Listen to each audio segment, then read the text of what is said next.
बिस्मिल्लाहिर्रहमानिर्रहीम। अस्सलाम वालेकुम नाज़रीन, आप यूट्यूब चैनल देख रहे हैं। मैं इमरान खान हूँ। पाकिस्तान तहरीक इंसाफ SIFC के बारे में शुकूक व शुबहात का इजहार भी कर रही है और तहरीक इंसाफ का कहना है कि ना सिर्फ वक्त ज़ाया किया गया बल्कि वसाइल ज़ाया किए गए और इससे पाकिस्तान को कोई फ़ायदा नहीं पहुँचा, बल्कि एक साल पहले बहुत बुलंदो बांग दावे किए गए लेकिन पाकिस्तान को कोई सरमायाकारी नहीं मिली।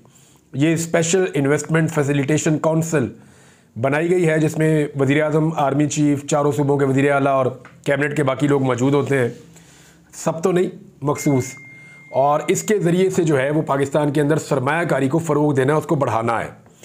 अच्छा, एक बहुत अजीब चीज़ ये हुकूमत साबित करना चाह रही है, उसके बारे में मैं आपको वन लाइनर बताता हूँ ताकि आसानी रहे और हम सबको पता चले कि ये सरमायाकारी है या कुछ और है। देखिए, जो SIFC का काम था वो ये था कि बाहर से सरमायाकारी आए, पाकिस्तान में लोग नए से नया कारोबार करें, पाकिस्तान के अंदर रोज़गार के मौके बढ़ें, पाकिस्तान के अंदर सूरत-ए-हाल पहले से बेहतर हो जाए और सरमायाकारी आने से पाकिस्तान में ज़र मुबादला के ज़खायर भी बढ़ेंगे और पाकिस्तान में इनकम भी बढ़ेगी, टैक्स कलेक्शन भी बढ़ेगी और उससे पाकिस्तान का बहैसियत मुल्क एक फ़ायदा होगा। तो एक्चुअली SIFC ये है। लेकिन एक सादा सवाल मैं आपके सामने रखता हूँ, उस सवाल में आपको सारी पिक्चर क्लियर हो जाएगी। क्या असासों को फ़रोख्त करना सरमायाकारी होती है? सादा सवाल है। आपको एक बिल्कुल सिंपल मिसाल दे देता हूँ। एक प्लाजा है आपके पास, उसमें बहुत सारी दुकानें हैं, कुछ खाली हैं और कुछ में आपके एसेट्स हैं, यानी कुछ के अंदर आप कारोबार कर रहे हैं, 10, 12, 15 दुकानें, 20 दुकानें टोटल हैं, कुछ 12 दुकानों में आप कारोबार कर रहे हैं, आपका बेहतरीन कारोबार चल रहा है और 8 दुकानें खाली पड़ी हैं। अब बाहर से एक आदमी आता है और खाली दुकानों में से एक दुकान को लेकर वहाँ पे एक नया कारोबार शुरू करता है, तो ये नई सरमायाकारी हुई। लेकिन अगर कोई शख्स आकर आपका चलता हुआ कारोबार या उसके असासे खरीद लेता है तो आपने अपने असासे बेचे हैं, यानी जो आपके एसेट थे, जो आपके पास मौजूद था सरमाया, आपने उसका एक हिस्सा बेच दिया है। ये सरमायाकारी नहीं है, वो तो ऑलरेडी एक काम चल रहा था, आपने उसका एक हिस्सा बेच दिया, अब वो काम आप नहीं चलाएंगे, कोई और चलाएगा। हो सकता है वो उसमें से ज़्यादा मुनाफा कमाए, हो सकता है कम मुनाफा कमाए। तो एक्चुअली सरमायाकारी उसको कहते हैं कि बाहर से कोई आए, अपना पैसा लेकर आए और लोकल कारोबार के अंदर इन्वेस्ट करे और इसके अंदर इजाफा हो। असासे बेच देना क्या सरमायाकारी होती है? ये एक बड़ा सवाल है। और असासे जब बेचे जाते हैं तो किस कीमत पे बेचे जाते हैं और क्या सही तरीके से बेचे जाते हैं या नहीं, ये एक दूसरा बड़ा सवाल है। बहरहाल जो सरमायाकारी है उसमें और असासों की फ़रोख्त में फ़र्क को हमें समझना पड़ेगा। शहबाज शरीफ साहब एक क्लेम कर रहे हैं, सारी हुकूमत ही बार बार कहती है, यानी अपोजिशन ये कह रही है कि SIFC एक नाकामी है और उसने कोई गोल्स अचीव नहीं किए, जबकि हुकूमत ये कह रही है कि ये एक बहुत बड़ी कामयाबी है। शहबाज शरीफ ने SIFC के इजलास की सदारत की है, ये 10वां इजलास इसका हुआ है, एक साल पहले ये बनी थी। वज़ीर-ए-आज़म हाउस में इजलास हुआ और उसमें उन्होंने कहा जी सरमायाकारी के इक़दाम पर इत्मीनान का इजहार किया गया। हालांकि पाकिस्तान की तारीख में 50 साल में इतनी कम सरमायाकारी नहीं हुई जितनी कम सरमायाकारी अब हुई है।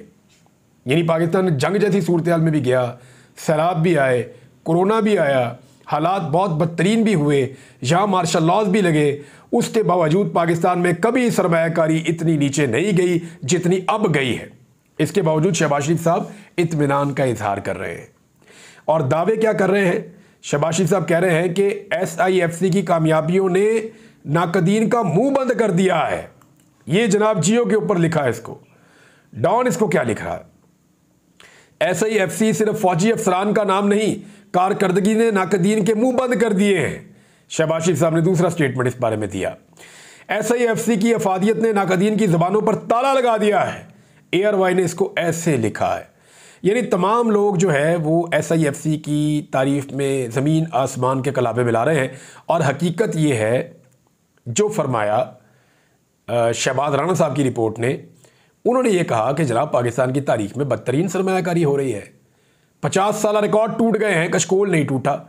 बहरहाल ये शहबाज शरीफ साहब का दावा है और मेरा ये सवाल है कि क्या असासों की फ़रोख्त सरमायाकारी होती है या उसको उस तरह लिया जा सकता है? तो जो लोग टेक्निकली चीज़ों को जानते हैं वो इसके बारे में बता सकते हैं। राणा सनाउल्लाह साहब ने एक स्टेटमेंट दिया, आहिस्ता आहिस्ता वो एतराफ़ कर रहे हैं। ये वो राणा सनाउल्लाह साहब हैं जो कहते थे कुचल देना चाहिए, फितना है, इसको बाकी नहीं रहना चाहिए। अब वो अपने मुंह से तस्लीम कर रहे हैं कि इमरान खान एक बहुत बड़ी सियासी हकीकत है, और ये भी तस्लीम कर रहे हैं कि इमरान खान ने मुज़ाहमत की है। गो के राना सनाउल्लाह के मुकाबले में या उनके मुताबिक इमरान खान साहब की डायरेक्शन ठीक नहीं है, वो ये कहते हैं, लेकिन वो ये कहते हैं जी मुज़ाहमत तो बहुत की है और साबित कदम रहे हैं। परवेज़ इलाही साहब के बारे में भी उन्होंने यही कहा। राना सनाउल्लाह ने एक और बात कन्फर्म की, उन्होंने कहा कि पीटीआई को जो हालिया रिलीफ मिल रहा है ये किसी इशारे से नहीं मिल रहा, जो लोग रूपोश हैं उन्हें भी सामने आना चाहिए। इमरान खान को अनकरीब मैं जेल से बाहर आते हुए नहीं देख रहा। अगर इमरान खान साहब पार्लियामेंट में रहते तो शायद हम 16 महीने पूरे ना कर पाते, और अगर ये सूबाई असम्बलियाँ ना तोड़ते तो शायद 9 मई भी ना होता। ये तो अजम्पशंस है ना। जो कुछ 25 मई को हुआ 2022 में, उसके बाद एक पॉलिटिकल पार्टी के पास कोई रास्ता रहता ही नहीं है अवाम के पास जाने के अलावा या दोबारा इलेक्शन की तरफ जाने के अलावा।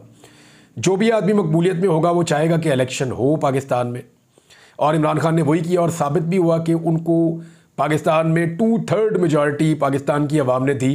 लेकिन उसमें जिस तरह से कब्ज़ा किया माफिया ने, और जिस तरह फार्म 47 के ऊपर हुकूमत बनी, वो भी सब जानते हैं। अब राना सनाउल्लाह साहब ने एक तो एतराफ़ कर लिया, दूसरा वो ये कह रहे हैं कि इमरान खान की पार्टी को जो भी इंसाफ मिल रहा है एक्चुअली वो इंसाफ ही है, अदालतें उनको इंसाफ दे रही हैं। इसके अंदर किसी किस्म का कोई ऐसा रिलीफ नहीं है जो किसी के इशारे पर मिल रहा हो। यानी वो जो डील वाला एक तासुर बनाया जाता है वो उन्होंने ज़ायल कर दिया। कोई डील नहीं हो रही, अदलिया अपनी स्पेस वापस गेन कर रही है और वो इंसाफ फराम कर रही है, जिसकी बुनियाद पे पाकिस्तान तहरीक इंसाफ के लोग आज़ादी की तरफ बढ़ रहे हैं, और उन्हें अदालतों से इंसाफ मिलने की सूरत में उनकी अपनी जो पॉलिटिकल स्पेस है वो भी वापस मिलती हुई दिखाई दे रही है। एक और उन्होंने बात की कि इमरान खान साहब कहते जी पहले हमारा मैंडेट वापस करो तो फिर उसके बाद बातचीत होगी।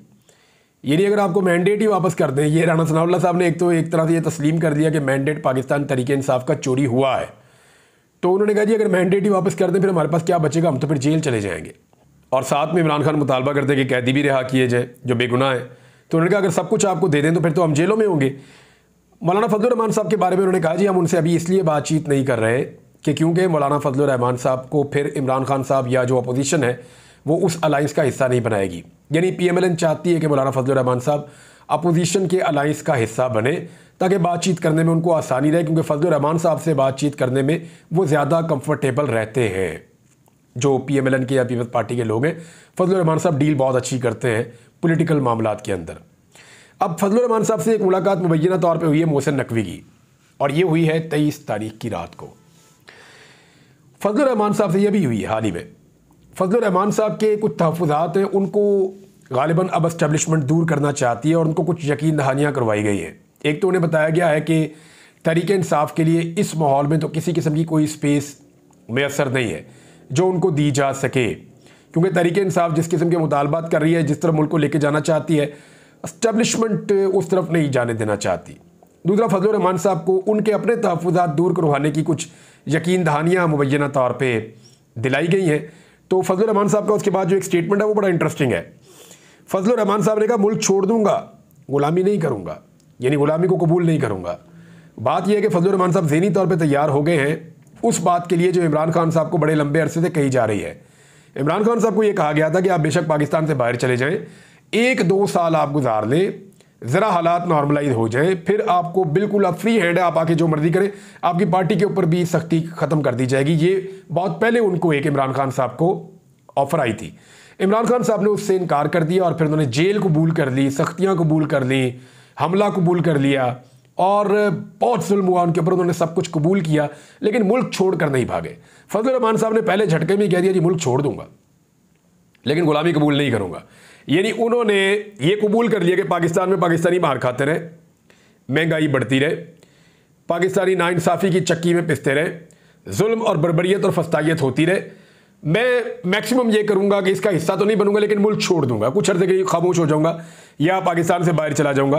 तो ये फजलुर रहमान साहब ने एक बड़ा कमज़ोर सियासी स्टेटमेंट दिया है। मैं आपको बार बार कहता हूं कि फजलुर रहमान साहब जो प्रैक्टिकली फजलुर रहमान साहब का एक नज़रिया है या जो उनकी सियासी बुनत है या जिस तरह के वो हैं, वो स्टेटस को की पॉलिटिकल पार्टीज़ के साथ ज़्यादा कंफर्टेबल रहते हैं। Imran Khan is against the status को, तो वो उतने कंफर्टेबल रहेंगे नहीं इमरान खान साहब के साथ। तो ये एक अननेचुरल किस्म का अलाइंस होगा जैसे कि यास्मीन राशिद साहबा को आप देख लेना, यानी ऐसा कोई पॉलिटिकल बंदा होता है। यास्मीन राशिद साहबा जैसे ही होश में आई हैं, उठकर बैठी हैं और अपने बेड से उठकर आकर कुर्सी पे बैठ गई और उन्होंने कहा जी मुझे जेल वापस पहुंचाया जाए, जेल मेरा घर है, मेरा जेल में दिल लगता है, मैंने यहाँ पे नहीं रहना। ये एक अजीबोगरीब पॉलिटिकल पार्टी है। यानी नवाज शरीफ साहब, शहबाज शरीफ साहब, हमजा को, किसी को भी आप जेल में डालें, शरीफ खानदान को, जरदारी खान, जिसको आप जेल में डालें, वो पहले झटके में कहता है पहुंचाओ मुझे अस्पताल, मुझे अस्पताल में पहुंचाओ, वहां पे फैसिलिटीज दो, मुझे बेहतरीन माहौल मुहैया करो, अस्पताल के अंदर बेहतरीन सिक्योरिटी मुहैया करो, मेरे घर वालों को बुलाओ सबको तैमारदारी के लिए, वहां पे बड़ा वाला फ्रिज रखो, उसके अंदर सामान रखो, 2-3 कमरे साथ वाले भी खाली कराओ, मेरी फैमिली भी वहां रहेगी, मुझे पूरा फैमिली वाला माहौल दे दो अस्पताल के अंदर, मैंने नहीं रहना जेल के अंदर। नॉर्मली यही करते हैं, सारे पॉलिटिकल लीडर्स यही करते हैं। लेकिन ये एक अजीब पॉलिटिकल पार्टी है। इमरान खान साहब को प्रैक्टिकली मैं आपको बता रहा हूं कि वो बड़े सीरियस इश्यूज के अंदर भी गिरफ्तार रहे हैं। इस गिरफ्तारी में अडियाला जेल में पहुंचाए गए, अटक जेल से, तो वहां की जो सूरत हाल है मैं आपको बताऊंगा। आप लोगों को बहुत अजीब लगेंगी वो बातें, लेकिन वक्त आने पे इमरान खान साहब खुद बताएंगे कि किस तरह से उनकी एक खिड़की को बाकायदा डैमेज किया गया और वहां से मच्छरों को, मक्खियों को अंदर दावत दी गई, किस तरीके से इमरान खान साहब जो है वो परेशान रहे, किस तरीके से वहाँ गंदगी थी, और बारिश जब हुई तब इमरान खान साहब को किस तरह की प्रॉब्लम हुई, जब वो बीमार हुए तो उन्हें कितना इशू होता रहा, लेकिन इसके बावजूद उन्होंने कोई शिकवा नहीं किया, कोई शिकायत नहीं की। एक दिन भी इमरान खान ने कोई ऐसी बात नहीं की जिससे उनकी कमज़ोरी साबित हो। ये क्यों कर रहे हैं इमरान खान साहब? यानी एक अजीब पॉलिटिकल पार्टी है। यास्मीन राशिद कहती हैं, जैसे ही उठकर बैठती हैं, मुझे जेल वापस भेजो, मैंने अस्पताल में नहीं रहना। अस्पताल वाले कह रहे हैं जी 2-4 दिन आपको रुकना पड़ेगा, आपकी ट्रीटमेंट चल रही है, आपकी हालत बहुत कमज़ोर है, आपकी जान को खतरा हो सकता है। कहती नहीं जी मुझे पहुंचाओ अस्पताल से, जेल पहुंचाओ। उधर बुशरा बीबी है, इमरान खान साहब की अहलिया, सियासत से उनका कोई ताल्लुक नहीं है, उनको हाउस अरेस्ट किया हुआ, तो वो अदालत गई, जाके वहां पे केस लड़ा, केस जीतने के बाद वापस जेल गई कि जी मैंने नहीं रहना घर के अंदर, मुझे जेल के अंदर रखो अगर मुझे सजा दी है तो। ये पॉलिटिकल पार्टी, जो खवातीन आती हैं जेल से बाहर, अब महमूद रशीद साहब हो गए, एजाज चौधरी साहब हो गए, उमर चीमा साहब हो गए, सनम जावेद हो गई, आलिया हमजा हो गई, या इससे पहले वो खदीजा शाह साहबा हैं, या बाकी लोग, वो जितने लोग भी बाहर आते हैं वो मुस्कुराते रहते हैं, उन्हें फिक्र ही नहीं है। ये बिल्कुल एक अलग तरह की पॉलिटिक्स हो रही है। तो ये स्टेटस को के अगेंस्ट एक पॉलिटिकल पार्टी है। फजल रहमान साहब की पार्टी इसके साथ अपने आप को पूरी तरह से मर्ज नहीं कर पाएगी। हाँ ये है कि पॉलिटिकल स्ट्रगल में जहां पे इनको लगा कि मफाद हमारा मुश्तरका है, तो ये अपने मफाद के लिए मिलकर काम कर लेंगे। IMF ने शहबाज शरीफ को बहुत मुश्किलात में डाल दिया, और किन मुश्किलात में डाल दिया है, ये एक बड़ी अजीबोगरीब सिचुएशन है जिसमें वज़ीर-ए-आज़म पाकिस्तान शहबाज शरीफ फंस गए हैं। क्योंकि IMF ने कहा है कि हर चीज़ के ऊपर 18% सेल टैक्स लगा दिया जाए।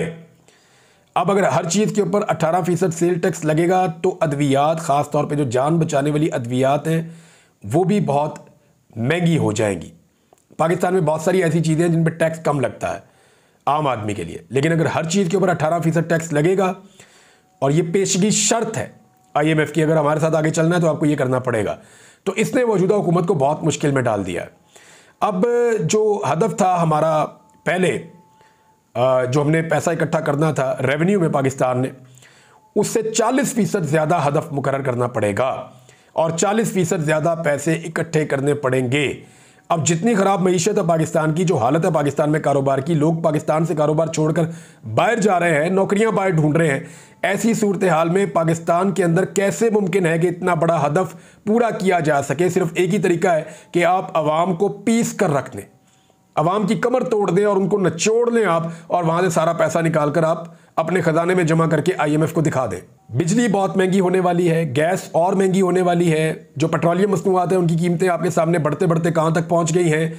तो ऐसी सूरत हाल में महंगाई का एक नया तूफान है जो पाकिस्तान के दरवाजे पर दस्तक दे रहा है। और ये जो बजट होगा, इसमें खैबर पख्तूनख्वा की हुकूमत ने पहले बजट पेश करके एक बड़ा ज़बरदस्त कारनामा किया है। अब देखिए, वफाक को उन्हें पैसे भी देने पड़ेंगे। उन्होंने एक चैलेंज भी सामने लाकर खड़ा कर दिया है कि जी देखिए, हमने अच्छा बजट दे दिया अपने लोगों को, अब आप भी अच्छा बजट दें अपने लोगों को।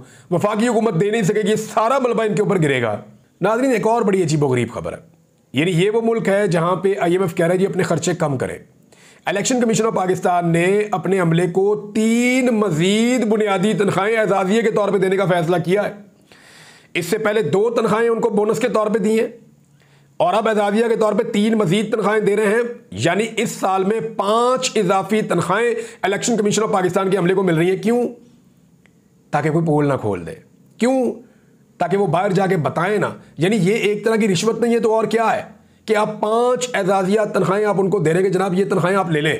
क्या किया उन्होंने? इलेक्शन करवाया। इलेक्शन करवाना उनकी रिस्पॉन्सिबिलिटी है, उनको सिर्फ इलेक्शन ही तो करवाना होता है, इसके अलावा उनको करना क्या होता है? और उसके लिए उनको सरकार तनख्वाह देती है। आपने 2 तनख्वाहें उनको पहले दे दी, 3 तनख्वाहें आप उनको दोबारा दे रहे हैं। क्यों दे रहे हैं? पाकिस्तान के बाकी सरकारी मुलाजमीन का क्या कसूर है? वो जो टीचर वहां ड्यूटी देते रहे हैं, जो पुलिस वाले ड्यूटी देते रहे हैं, उनको आप क्यों इजाफी तनख्वाहें नहीं दे रहे? फौजी भी सड़कों के ऊपर ड्यूटी देते रहे हैं, उनको भी फिर आप आज़ादी तनख्वाहें दे दें। मीडिया वाले जो जर्नलिस्ट हैं वो भी देते रहे हैं, आप इदारों को गए उनको भी इजाफी तनख्वाहें दे दें। ऐसा नहीं है। इलेक्शन कमीशन ऑफ पाकिस्तान के पास सारा रिकॉर्ड मौजूद रहता है। डर इस बात का है कि कोई पोल ना खोल दे। ये एक तरह की रिश्वत है, आप ये समझ लें कि 5 इजाफी तनख्वाहें इस साल में जो मैंने पढ़ा उसके मुताबिक मुबैना तौर पर दी जा रही हैं। और इससे पहले शहबाज शरीफ ने वज़ीर आज़म हाउस में 4 इजाफी तनख्वाहें दे दी थी। ये इनकी हरकतें हैं। एक तरफ ये कहते हैं हमने मुल्क के अंदर अपने खर्चे कम करने हैं, हमने अपना पेट काट के अपना कर्जा उतारना है, दूसरी तरफ इनके इस तरह के अलल्ले तलल्ले ही ख़त्म नहीं हो रहे। नाज़रीन, एक आखिरी खबर ले लें, और ख़बर यह है कि चीफ जस्टिस कादी फ़ायद ईसा माजी में जिन जुडिशल रूल्स का मुतालबा करते रहते थे, आज उनसे रूगर्दानी कैसी है? ये सवाल उठाया है। जजेस की रिटायरमेंट की उम्र को बढ़ाना जलती पर तेल के मुतरादिफ है और उसके खिलाफ भरपूर एहतजाज होगा। ये मामला उठाया पंजाब की, सिंध की, बलूचिस्तान, खैबर पख्तूनख्वा, आज़ाद कश्मीर, इस्लामाबाद बार कौंसिल्स ने मुश्तरका एलामिया जारी कर दिया है। यानी जितनी भी बार कौंसिल्स हैं पाकिस्तान की, वकला की अक्सरियत वो काजी फ़ाइज़ ईसा साहब से इत्तफाक नहीं कर रही, और वो ये कह रहे हैं कि काजी फ़ाइज़ ईसा साहब जिन रूल्स की बात तब किया करते थे जब वो चीफ जस्टिस ऑफ पाकिस्तान नहीं थे, आज क्यों उन रूल्स की खिलाफ वर्जी के ऊपर खामोश रहते हैं? और काजी साहब बाद खुद ऐसी चीज़ों के अंदर मौजूद हैं जहां पे वो रूल्स तोड़े जा रहे हैं। इस पर पहले भी बात कर चुका हूं मैं, दोबारा भी करेंगे। बहरहाल कादी फ़ायद ईसा साहब के लिए मुश्किलात हैं, क्योंकि वकला की अक्सरियत उनके मौक़िफ़ से इत्तफाक नहीं कर रही है, उनके तर्ज़ अमल से इत्तफाक नहीं कर रही। कादी साहब को या तो अपना तर्ज़ अमल बदलना पड़ेगा या फिर वो एक तहरीक के लिए तैयार रहे। अब तक के लिए इतना ही। अपना ख्याल रखिएगा, अपने इस चैनल का भी। अल्लाह हाफ़िज़।